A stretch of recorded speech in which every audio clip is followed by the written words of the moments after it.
Доброе утро, всем привет. Привет с парома из Швеции на Германию, а именно из Трелеборга на Травемунде. Вот как бы прибыли мы. Сейчас подключу камеру, посмотрю, что там у нас.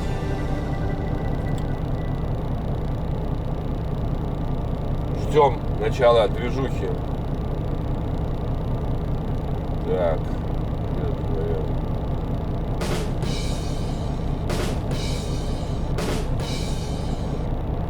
моя камера. Прошлая неделя прошла полностью на паромах, причем и Травемунде, Трелеборг, Трелеборг, Травемунде, и Родби, и Росток. Короче, зашибись, покатался на паромах, душики, каютки. Ну, нормально, я скажу так. Теперь вот в Травемунде интересно. Вчера был четверг, сегодня пятница, значит, да? Что хочу сказать? Хочу сказать то, что вчера в четверг выгрузился в Швецию. Загрузился в Швецию. Везу, половую доску. По полной, как говорится, яйца загрузился. И самое интересное то, что вчера впервые я в четверг еще загрузился, уже получил задание на сегодня. Это очень радует. Сейчас едем выгружаться километров. Не помню сколько там, километров 190, что ли. Сейчас скажу, сколько мне до выгрузки. Сейчас мы поедем. Вот. Наверное, 190 где-то километров. Потом к Селу на загрузку. И на Данию. То есть получится 45-очка у меня в Родби. Надеюсь. Буду стараться сегодня по максимуму быстро двигаться в сторону Родби, чтобы встать сегодня и полноценно пятницу на субботу, субботу на воскресенье, воскресенье на понедельник, 2 ночи переночевать. Но если не получится, как обычно я в таких случаях делаю, то я иду на Рейнфилд, стою там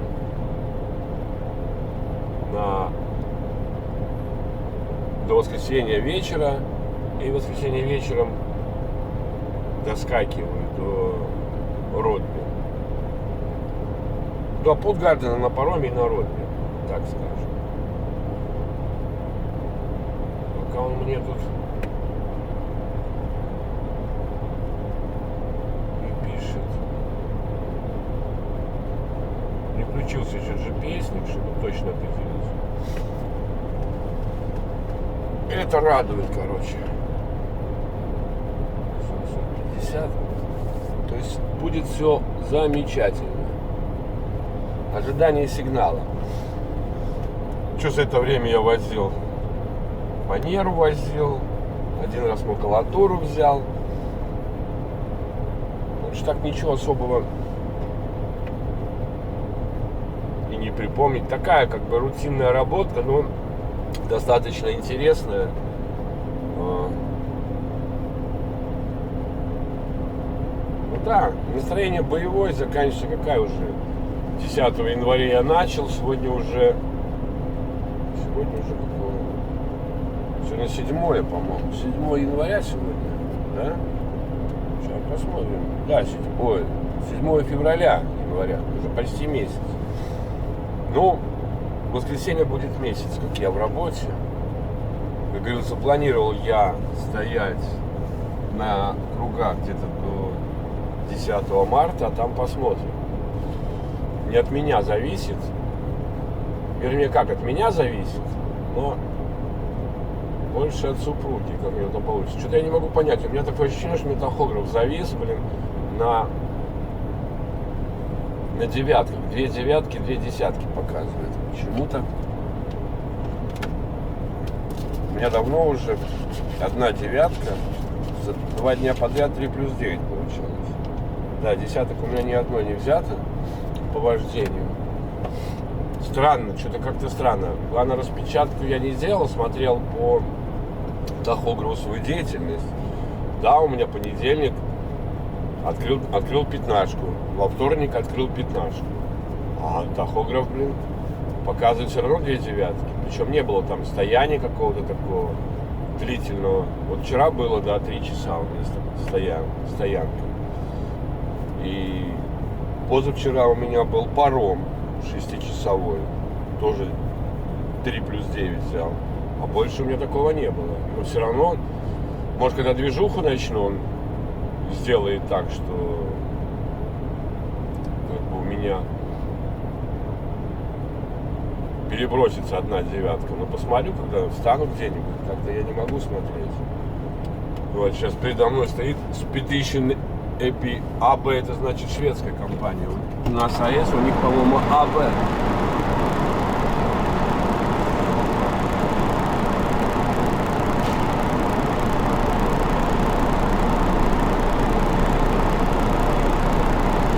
Движуху не ощущаю никакую. Не вижу, что машины едут.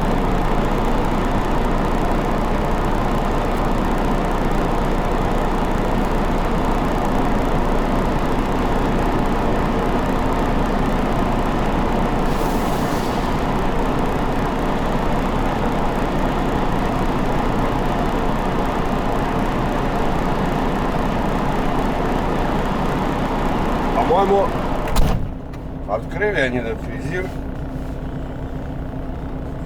Переднюю часть, на выход можно ехать.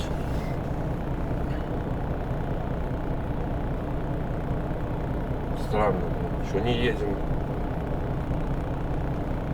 Опять какие-то задержечки у нас тут. Этот, который за 17 евросов, что-то как-то перестает другой раз дисплей показывать. Вроде он как снимает, но дисплей не показывает. Но я так на него особо не обращаю внимания. У меня главное вот этот регистратор, который достаточно нормально показывает. Понятно. А зачем мне разрешение надо?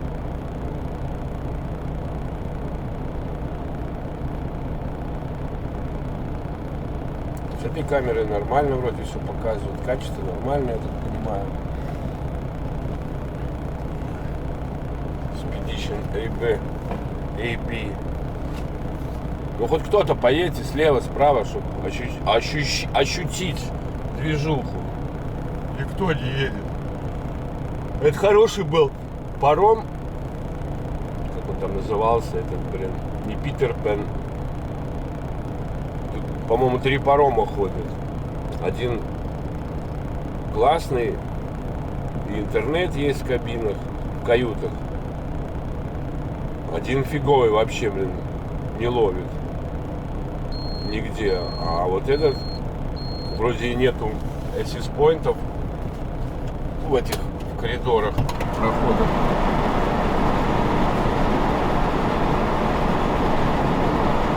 О, вроде поехали, ребята. Ну зато, Wi-Fi в каюте, очень хороший, стабильный, так скажем. Единственное, что объявлений нету никаких, вообще не видно, не слышно объявлений, что она там говорит в коридоре, очень-очень плохо слышно. Ну, главное, что Wi-Fi есть. Будильник поставил и нормально. Вчера какой-то я такой был замученный немножко по туманным этим дорогам. Еду. Но доехал, даже вчера вечером не пошел. Я в душ сразу залег. Телевизора хоть и нет, пофиг, уснул. Поставил пораньше будильник, чтобы с утреца принять душик, взбодриться. И, честно говоря, не жалею. Ну что там, кто-то, наверное, свою машину не может найти, что слева двигаются, а наши нет. Вот. Интересно, 7 января. Поехали, друзья мои. 7 января, а я... Давай. начинает движуху правый чудик. Я снега еще не видел. С одной стороны, блин, это хорошо, но его нафиг, этот снег, блин, правда? А с другой стороны, зима все-таки, блин. Как-то должно быть. У меня еще такая проблемка нарисовалась. Правая фара тягача, блин, перестала лампочка гореть. Думаю, ладно, заменю. Заменил, не горит. Все лампочки нормальные. Пошевелил кабель, загорелась. Потом еду, блин, показывает, опять не горит у меня лампочка. Задний ход, вернее, тормоз не горит, этот самый, поворотник правый не горит. Опять пошевелил, загорелось. Потом с парома сошел, опять не горит. Вчера. Да, вчера утром сошел с парома. Не, позавчера вечером сошел с парома. Не горит. Елки-палки. Подергал провод, он у меня отвалился. Причем отвалился не вместе соединения. Там такая фишка на гайке пластиковой. А вывалился из корпуса. Ну, вообще пипец. И полный развал. Теперь, ну, главное, что на тягаче все работает. Это радует. О, не на тягаче, а на трейлере. На этом фиг с ним. Игорь говорит, ну, наверное, надо тогда менять фару. Я говорю, ну, блин, она как бы мне не то, что не мешает. Мешает, но это, знаете, звук вправо. Тик-тик-тик-тик-тик-тик. Ну, главное, что, говорю, на трейлере работает. Посмотрим. Он говорит, ну, если что, поедем в сервис, поменяем. А если все нормально будет, ну, тогда давай до Латвии дождемся, поменяем. Но я не знаю, как. Можно купить отдельно корпус. Через 100 метров поверните быстро направо, потом сразу поверните налево. Я знаю точно, что если фара разбита, ты фару не возьмешь. Вот, слышите? Чик-чик-чик-чик-чик. Фару не возьмешь, просто стекло, да?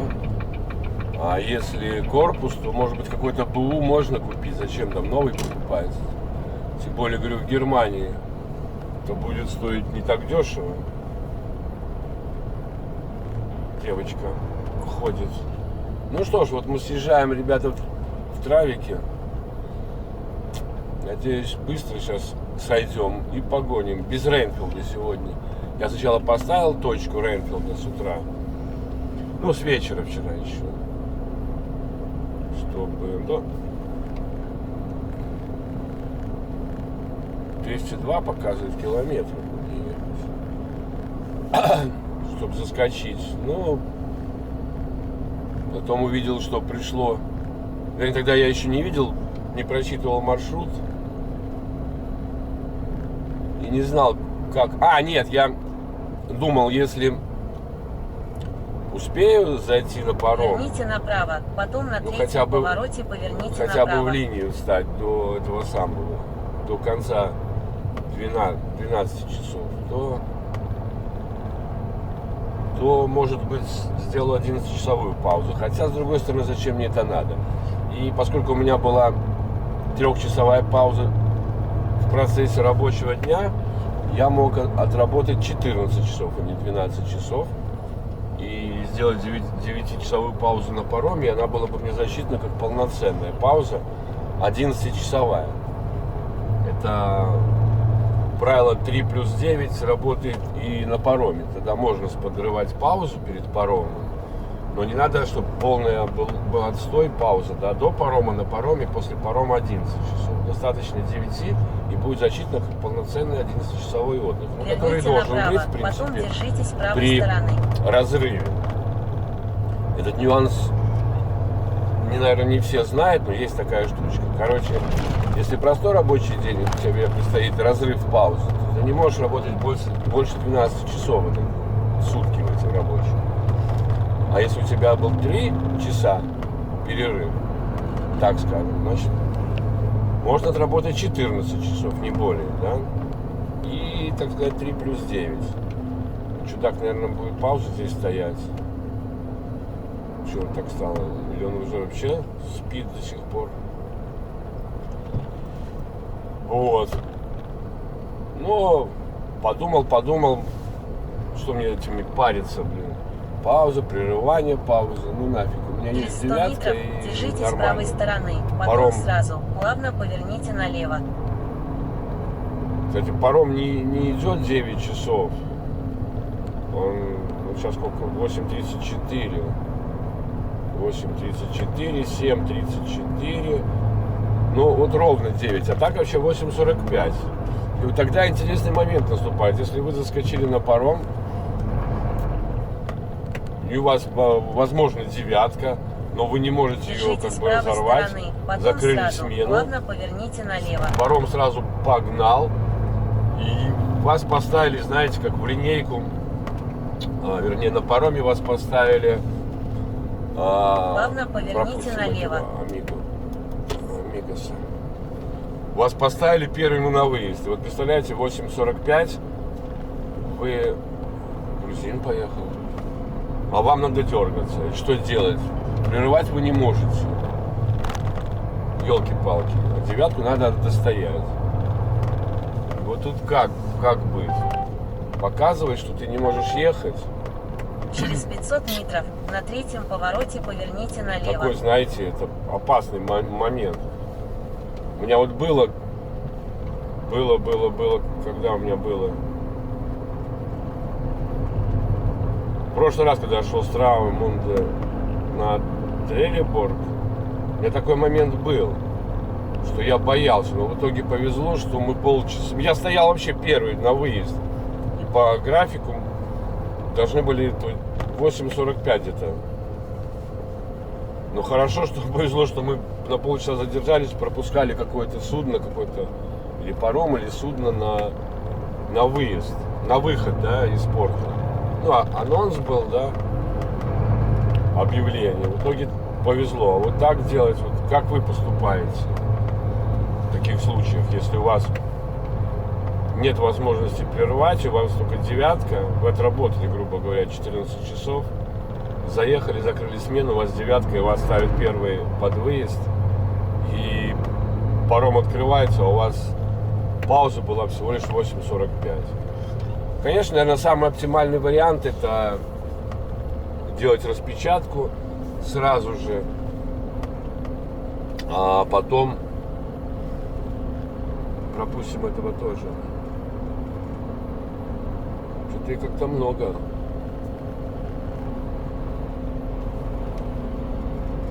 И потом распечатку сделать, и написать, блин, что там, почему такая ситуевина произошла. Рано пришел паром, не по расписанию, блин. Да, когда днем, тогда пофиг это все, правильно? Когда в течение рабочего дня укладываешься. Вот когда вот на паузе, стоишь на девяточке, тогда это проблема. Вот. Когда там у тебя 11-часовая, да, ты знаешь, что ты успеешь где-нибудь встать, притулиться, то пофиг. А вот когда такая ситуация, такая, знаете, затруднительная, надо тут врубать смекалку, как лучше, как перестраховаться. Ты-то вроде как бы не виноват. Плавно Паром поверните налево. пришел раньше времени. И что делать? Ну, это я говорю, как я бы сделал, если такой был бы вариант. Распечатку еще до начала движения и распечатку после. Встать на паузу, достоять эти 15 минут, ну даже не 15 минут, знаете, вот мне советовали, если у вас есть какое-то нарушение, да, вот по этим делам, по дороге 2 вынужденная километра. переработка, да, там, или вот не достояли вы девятку, скажем. В этом случае по максимуму сразу встать на паркинг, достоять, не девятку достоять, а достоять до 11 часов паузы. И еще после этого достоять то, что вы не достояли. Ой, думаю, Андрюха поехал. Из-за девятки. То есть, например, 8:45 отстояли, пришлось двигаться. То нужно достоять ну, вернее, на паузу приехали в течение там часа максимум. Ну, короче, как быстрее. Чем быстрее, тем лучше, да, ребята? Достоять 2 часа 15 минут, да, чтобы было ровно 11 часов, так скажем. И еще 15 минут то, что вы сорвали. Тогда вот это такой оптимальный вариант, что баги поймут, баги как относятся? Им важно знать, что ты понимаешь, что ты нарушил, и твои действия после этого нарушения. Просто есть нарушения, которые вы реально идете на нарушение сознательно, да, а есть нарушения, которые не от вас это зависит, да, вот, например, те же самые пробки длительные, да, когда у вас время заканчивается. Было время вроде, 2 часа, а вы в пробке встали на эти 2 часа, и все. То есть не от вас это зависит. И в этом случае тоже. То вот так лучше поступать, как я вот вам говорю. Достоять 11 часов и еще постоять столько, сколько вы переработали, либо не доотдохнули. Ну вот сошли мы с парома, а кстати позавчера с парома с Трелеборг пришли, это пипец вообще из этой таможни. Вечером у людей времени не хватает, им нужно быстренько на паркинг встать, чтобы на ночь встать. А они там устраивают таможенные разборки. У меня, первый раз, у меня было там 20 минут в Трелеборге, когда сходил с парома. Полчаса, но позавчера это было, я даже не знаю, 50 минут это было. У меня, короче, был в запасе тоже 2 часа ходу, в итоге оказалось час 10 у меня хода. Понимаете? И я понимаю, что в Трелеборг на парке суваться нефиг, потому что все идут туда, что всех это задерживает, это таможня. Ну, я пошел в сторону выгрузки. Благо там такая дорога, знаете, в Швеции вот. Что мне нравится в Швеции, когда не на банах едешь, а на таких дорогах местного значения.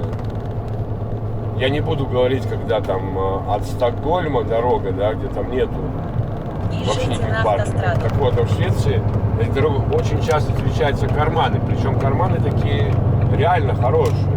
Не такие, как вот полоса разгона, а такие широкие. По дороге и даже бывают такие карманы, что там, 2-3 машины можно стать в ряд. Не друг за другом, а в ряд. Вот это хорошо. Но я все равно домчался до какой-то там промки. Думал, если не встану там, тогда пойду уже в карман. Встал, постоял, а потом, когда выезжал, проехал километр, наверное, проехал. Смотрю, такой офигенный карман, здоровый.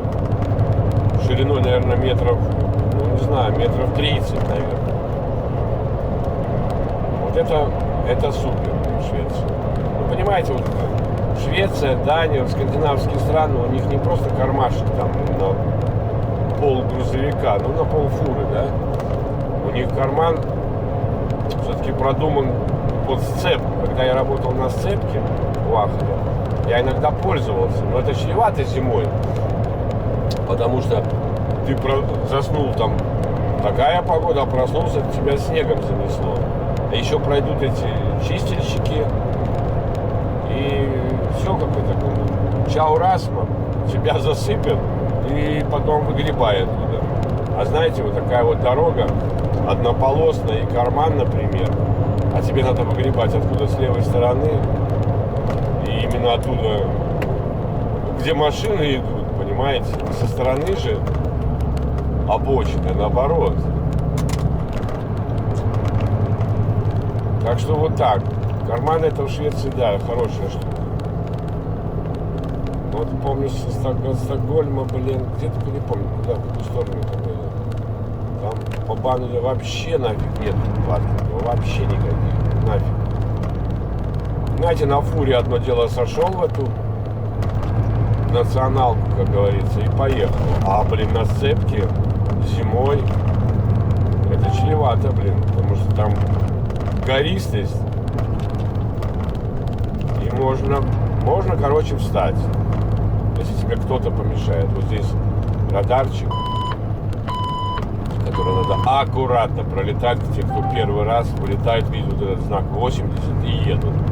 А фиг, здесь 60. И этот радар, он дискретный, он именно на нас подточен, на дальнобойщиков. Вот этот вот. И он сразу, моргает, фотографирует вас, если у вас скорость превышает. Многие попадаются здесь, потому что думают, что вот вышел, да, уже типа на бан. Нет, а бан вон там впереди. Даже здесь еще у нас скорость должна быть 60. Но тут уже начинает сигнать, я в том числе. Ну вот, уже можно начинать движуху в сторону Гамбурга.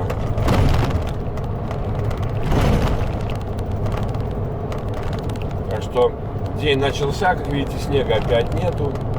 Погода такая осенняя, хотя вчера в Швеции было уже прохладно. Там что-то такое, как будто вот снег пойдет скоро. А здесь сейчас 4 градуса. Гуляет. Не передвинул. И снял километраж. Ну ладно, сколько проехал. 16 минут. Все, погнали, ребята. Погнали на выгрузку. Везем, говорю, половую доску. Интересно, качество. Надо этот фильтр ставить. Мрачновато. Все-таки там более яркие краски были на том моем регистраторе. А эти так не особо, алло. Ладно. Go ahead, full speed. Full speed ahead. Погнали. Да, такое ощущение, ребята, что я здесь не был еще. Ну, по крайней мере, этой дорогой я здесь не шел. Хотя какой-то участок был знакомый. И он, походу, совпадал с дорогой к Селла, где я буду грузиться. Но вот здесь я, походу, не ехал. Ну да, неудивительно, там будет только 30 километров.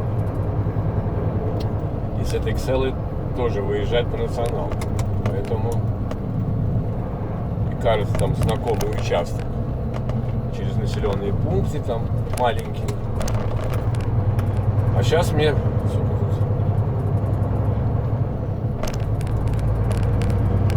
5,5 километров осталось. Что-то я вспомнил так. По сути, у меня не должен был перевернуться тахограф, еще одну девятку убрать. Ведь я же 3 часа постоял. Но все равно очень как-то странно.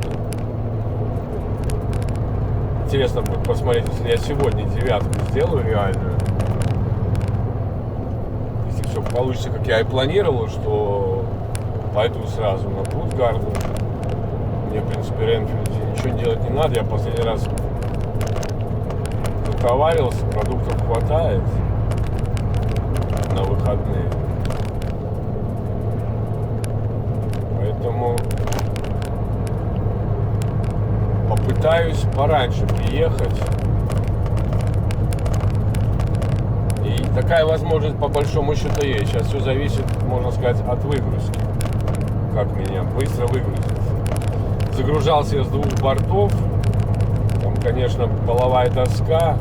Может быть, и даже не выгружаться придется с 2 бортов, потому что там одна кучка стоит в 3 ряда, в 3 яруса, ее так просто не выгрузят. Поэтому я думаю, что да. Ну либо они передвинут ее вперед,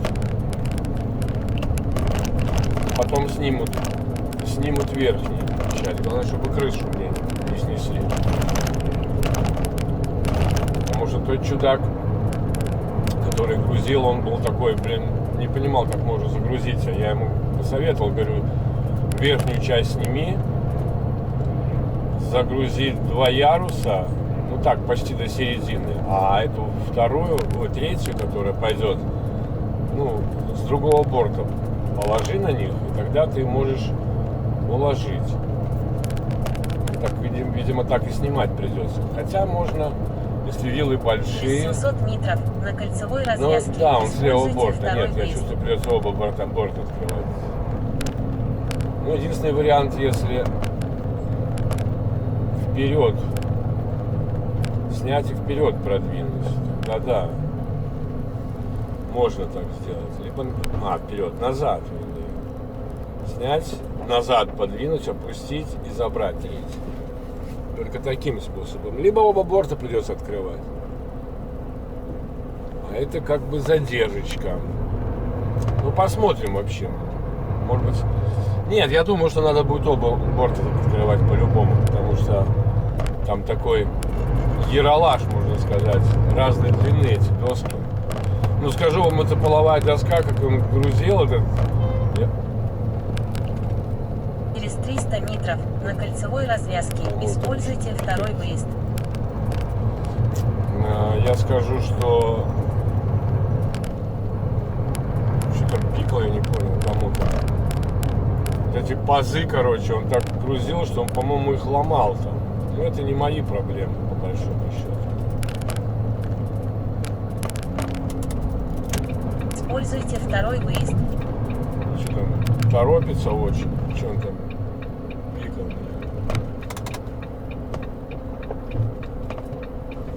Вот так вот. Видите, можно поехать, подумать, что она уходит в этот. А она уходит не в поворот. Продолжайте ехать по дороге Лучше 3 пропускать километра. таких малышей. А мы там привыкли показывать, куда мы сходим, не сходим. А эти ребята нет, не привыкли.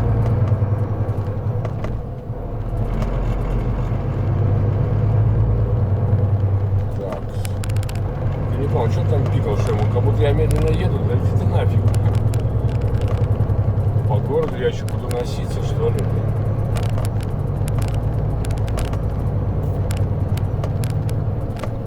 Так. 2,7 километра.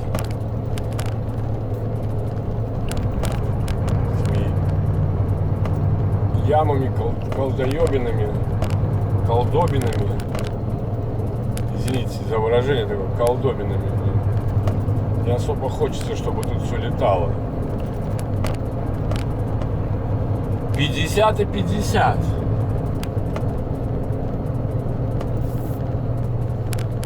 Так.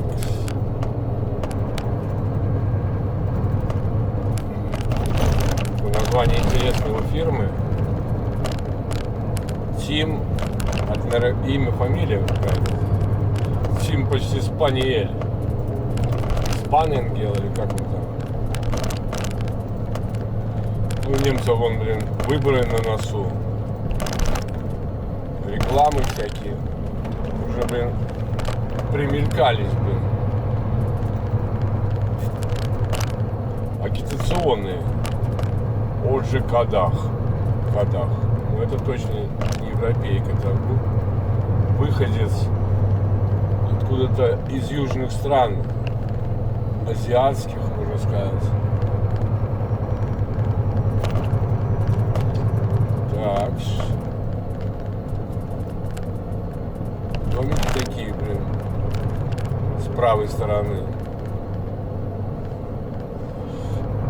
Трехэтажные, многосемейные. Мы привыкли, чтобы у нас такие многоэтажки, да, маленьких городов. Ну как многоэтажки? 3 этажа, как малосемейное общежитие. Нет, ребята, видите, у них тоже таких много. Озге Кадах. Индуска, что ли? Индианка. Как правильно говорить? Индуска, индианка. Тонны Спаннахаза. Тим Спаннахаза. Вот, так называется. Компания, куда я везу груз. Так, это стоит здесь. Вот видите, ночует. Просто отдыхает после выгрузки. Ну, есть где переночевать, видите, ночью. Но если тут, конечно, есть места вечером. Поверните налево, потом плавно поверните через направо. 350 метров нам повернуть налево.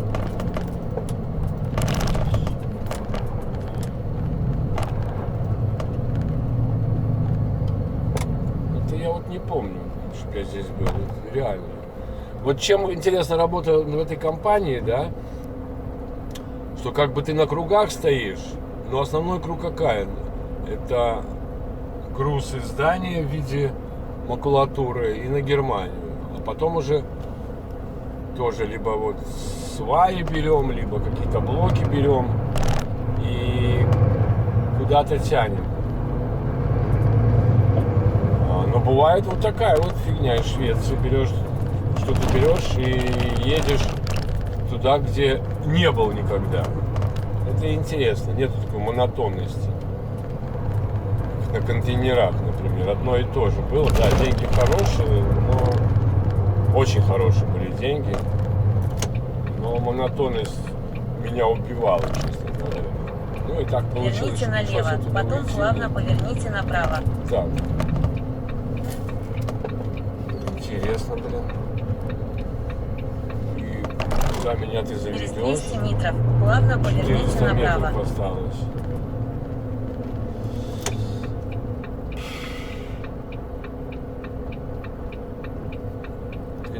Б был дом. О, 12А. Ладно. Тут частный сектор, такое ощущение.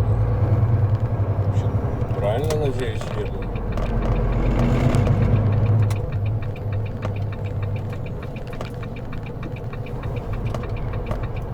Или, блин, здесь стройка какая-то будет сейчас.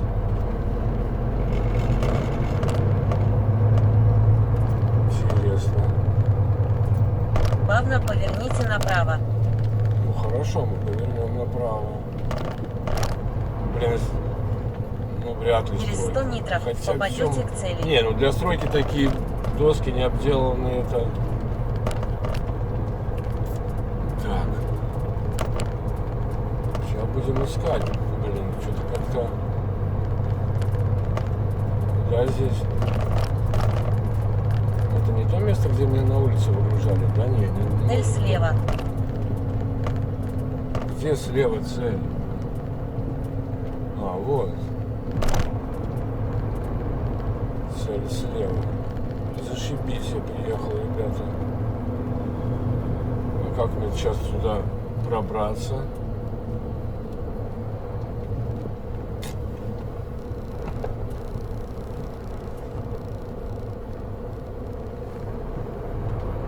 Ёлки-палки. Поедем обратно на ту улицу, встанем и будем смотреть.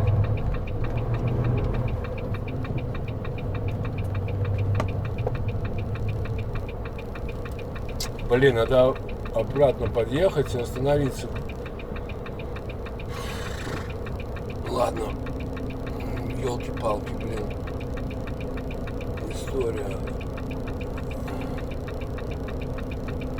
Поедем по кругу Поверните сейчас, направо, вернемся. потом поверните направо.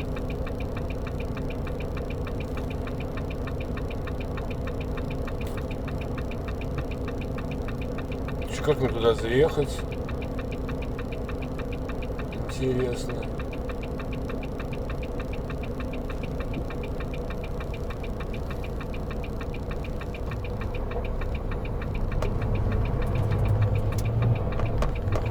Ладно. Будем кружить. Надо где-то встать хорошенько и Через 200 метров доехать. поверните Дойти направо, пешком. потом на кольцевой развязке. Используйте 4-й выезд. Хочешь, чтобы я возвращался здесь? Да, я понял. Наверное, на кольце. В смысле на кольце? Что это? Ну да, там кольцо, наверное, будет, что здесь я не развернусь.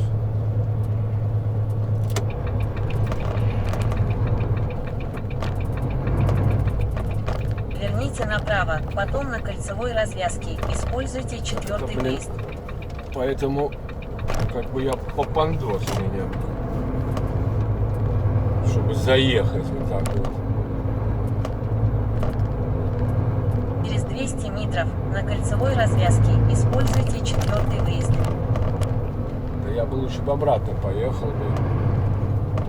В смысле, не на выезд. Не, нафиг, поедем туда.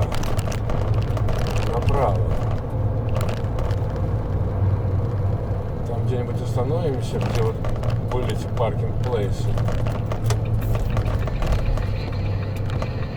И тогда Используйте пройдусь четвертый пешочком. Правильно? Правильно. Так будет правильно. Если там будет такая возможность.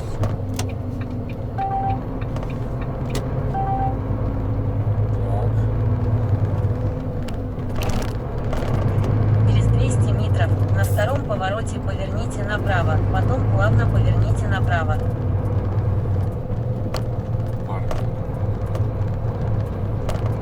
Так. Вот так вот ездим, ищем. Так, вот здесь где-то... Верните направо, потом Найти. плавно поверните направо. Хохелехте. Вот здесь.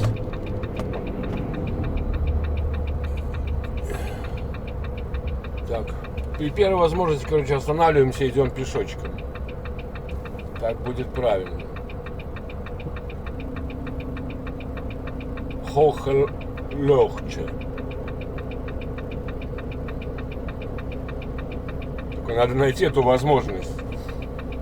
Суваться туда не стоит. Но там я вижу ворота. Что там есть ворота, да. Но знак для тех, кто только заезжает. Через 200 метров плавно поверните направо. Вот здесь что-то можно, по-моему, пристроиться. Тетя, не надо так смотреть. Я ничего плохого не делаю. Я груз везу. При этом понимаю, что здесь так просто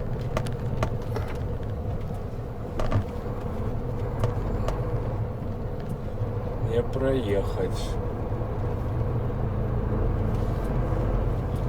Там будет у меня место, где встать, елки-палки. Здесь было бы место, я бы тут встал. Честно говоря. Блин, машины там едут, я мешаю всем. Плавно Конечно. поверните направо. Да не надо направо, нам надо, блин, где-то встать, чтобы пройти. Через 100 метров попадете к цели.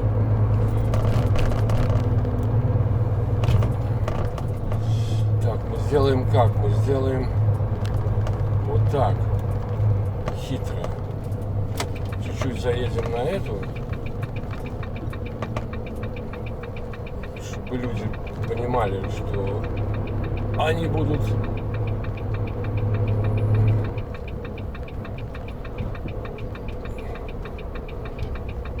иртучим аварийки.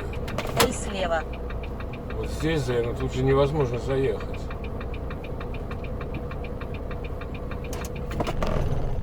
Пойдем сходим.